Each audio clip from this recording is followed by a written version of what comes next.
Been an incredible 4-hour news cycle. Um, Before I get to the main subject of this video, there was another, what would usually be a normally a major story, but it's now a secondary story. There's been a huge earthquake in Afghanistan today. At least 2,000 killed, according to the Taliban government, Taliban regime, I should say. Um, that's the third major earthquake this year after the Turkey-Syria earthquake and the Morocco earthquake, at least the third that I can see. So there seems to be definitely something going on in geology this year. Um, but the main subject I want to talk about is this awful flare-up in the Holy Land. Yesterday I saw news of drone attacks in Israel, and I didn't really pay attention because, frankly, it happens frequently. But then I forget the source I saw. It said at that point 400 Israelis dead. Um, Actually, it was 300 at that point. I thought that's a hell of a statistic for the Israeli side. Then I realized this was a major flare up and it was a full on attack on mainland Israel by Hamas terrorists. I'm going to put my cards on the table with this one because it's a very polarizing issue and I'm not going to equivocate. I 100%, 100% support the right of Israel to defend itself. 100%. Um, I think there's few conflicts in the world that are as polarizing as this one. And it's plain to see. You have a very clear gulf between Western countries, um, mostly Western countries, some in Asia as well, such as India and Japan, and others supporting Israel. And then you have most of the Arab world and most of the Islamic world supporting the Palestinians. Um, but what always happens is like a cycle because you have Hamas breaking the ceasefire, launching rockets on Israel, in this case a full-on assault, and the fact that it was such a breach of security is going to be a major issue here. They attack Israel, which is one of the most advanced militaries in the region. It gets funded from the United States. It's an advanced country. It's relatively wealthy compared to its neighbors. It's certainly the only true democracy in that region. It's not a perfect democracy, but it's a lot better than some of its neighbors. Regardless, um, it gets attacked. Hamas knows full well that there's going to be, and there has indeed been, a ferocious reprisal. Um, and they know that. It's like poking a bear, and they know it. Um, and then Israel retaliates. Civilians die because Gaza is such a densely populated and dismal place. And I'm going to come to that. Civilians die on the Palestinian side, then, it incites the Arab world to hate Israel. And beyond the Arab world, in Iran, in Tehran, people are celebrating, shouting death to Israel. Not ordinary people necessarily, hardliners. I think a lot of Iranians actually are fed up with the regime's narrative of hating Israel. But it's the hardliners, the Islamists there will be celebrating this, including grotesquely some in London celebrating, and it's a vicious cycle. Israel's forced to defend itself, then it's portrayed as going too far, being a fascist state, and other such grotesque analogies.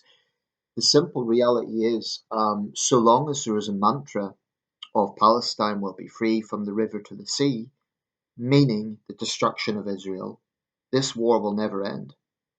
So long as groups like Hamas and Hezbollah, and it's been reported there's now been rocket attacks from the north coming from Hezbollah and Lebanon, so long as there are groups whose sole existence is about the destruction of Israel, there will never be peace. Because it doesn't matter if Israel is more powerful militarily, and it doesn't matter if the Iron Dome is largely successful. There cannot be peace in that region so long as these groups thrive, and so long as they're given support across the Arab world morally, and so long as you have the likes of Iran backing them. To what extent Iran funds them, who knows? But without question, Iran is at least partially supporting them. Um, and the Iranian people, their main oppressors are the Iranian regime. I think it is true of the Palestinians as well. Their biggest enemy shouldn't be Israel, it should be the thugs who call themselves a government. It's important to understand that both the Gaza Strip and the West Bank have been autonomous. They may not have full statehood, but they're not controlled by Israel. The Palestinians were given opportunities in their own elections. What do we have? The hardliners in power. These are people who would rather build tunnels and rocket factories and literally use human shields, hide in civilian compounds than see a better future for the people. These Hamas terrorists will honestly, they would happily sacrifice 10 Palestinians if it meant killing one Israeli. That's the mindset that Israel is dealing with. That's the mindset. It's a death cult. It really is a death cult. And how do you deal with a death cult? How can you have peace with a death cult? That's what is so tragic about this. And then it becomes a vicious cycle. Israel retaliates, civilians tragically will die. Israel, unlike Hamas, by the way, did give them warning. Now, I know it's not enough. I know people will die from Israeli warplanes.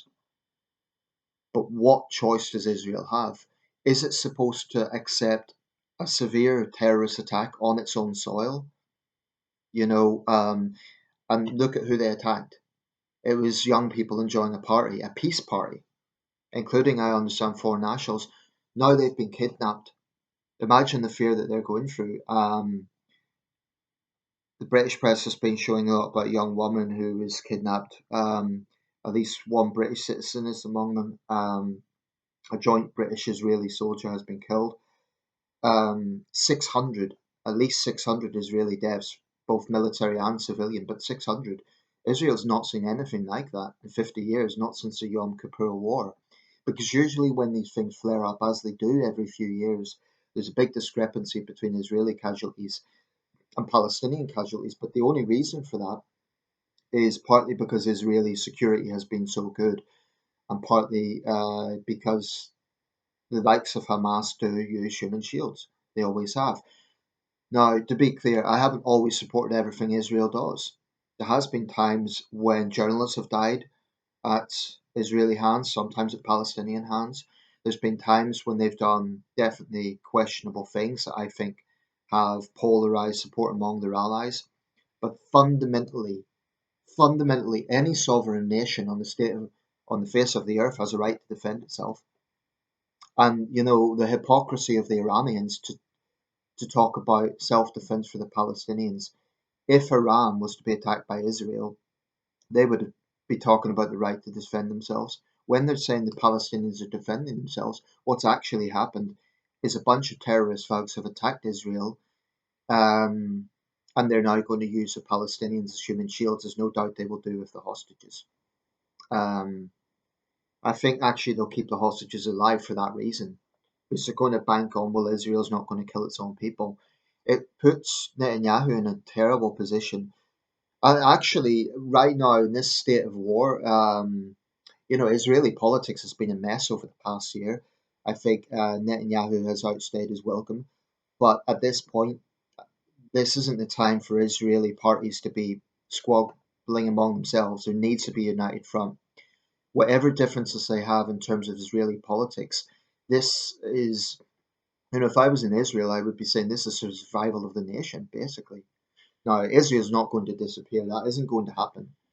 But there are real questions here over why this breach happened. I think there'll be anger in some of the border areas. Why could those Hamas terrorists so easily get in that way? Is there infiltration going on? No doubt there has been.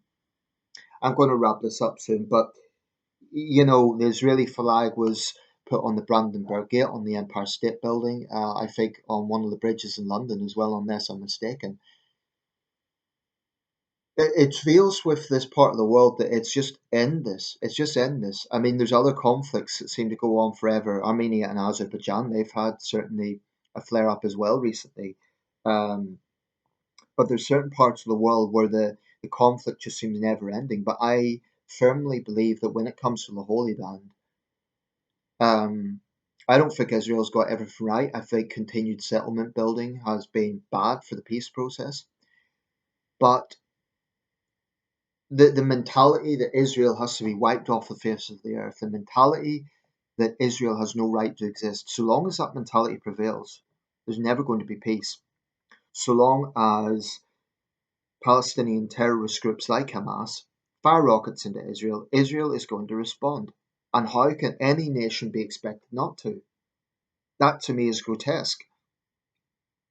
And I say that the suffering now by both sides, the suffering of the Palestinians, lies squarely at this decision by Hamas to attack Israel. This was an absolutely unprovoked attack. So Arab media will be talking about this was self-defense for the persecution of the Palestinians. This specific flare-up, you could talk about history. A video about this part of the world honestly would take hours and hours and hours to go through every single detail. But this latest flare-up, unquestionably, it was triggered by Hamas, without question, and no one can rationally deny that. So those talking about, well, the Palestinians are fighting back against persecution, this is Hamas, a terrorist group who doesn't give a damn about the Palestinian people. They are prepared to use women and children as human shields. The Israelis, on the other hand, do their damn best to get them into cover. There's a fundamental different set of values, I think. And I think that the Palestinian groups are a death cult. I'm talking here not about the Palestinian people, I'm talking about the likes of Hamas. I think they're toxic and I think they're the biggest threat to peace in the region. And it's a vicious cycle because people will say, well, this is really airstrike killed a Palestinian family and that's horrible. It's awful. But that is in a time of war and in a retaliatory campaign. Israel, of course, should do everything it can to minimize civilian casualties, but it is very difficult in a heavily concentrated area. So what's the choice? Do nothing?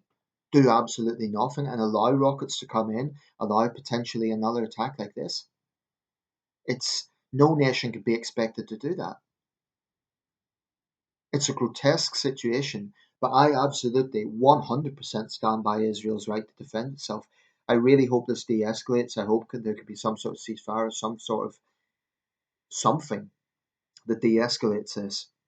But so long as the Arab world cannot bring itself to condemn terrorist attacks on Israel, I don't see how Israel can be expected to just do nothing. It's it's unfathomable. Now, there's a lot of things I haven't spoken about in this video simply because there's so many layers to this conflict. Today, incidentally, apparently there was a policeman in Alexandria, Egypt, who killed 3 Israeli tourists and their guide. So this is something that has reverberations. Really, I was going to say around the Middle East, really around the world. I mean, the videos on this already have millions of views. It has an exceptional attention the way other conflicts don't. Um, and rightly or wrongly, that's the way it is. Like I say, on another news day, the earthquake in Afghanistan would have been the main news, but this is an exceptional situation, and it looks like Israel's going to go for a full ground offensive in Gaza, which is going to be bloody. And no doubt a lot of Israeli soldiers will die, civilians will die. It will be a brutal guerrilla war. But this entirely comes down to Hamas's decision to invade Israel, to attack Israel. Well, yeah, we could say invade because it was a ground attack there on Israeli soil. It was an invasion, not a full-scale military invasion, but a terrorist infiltration is probably a better way to describe it. But the fact that this terrorist group is backed by so many Arab states is so depressing because there are countries that have themselves experienced terrorism. They should have some empathy with Israel. It's a grotesque situation, and I hope those hostages can be freed. There was horrible images of them being brought through the trucks, the mob, screaming for their blood. I saw there was still. I imagine they were just, trying their best to protect themselves. That's horrible. For a father or mother in Israel to see that, it would be stomach turning. And bear in mind, the people who were kidnapped, yes, some soldiers, but civilians, people who were at a music event, kidnapped, no idea if they're going to live or die. I think all the suffering in that region comes down to the decision of groups like Hamas to wage a never ending war from the river to the sea, meaning the destruction of Israel.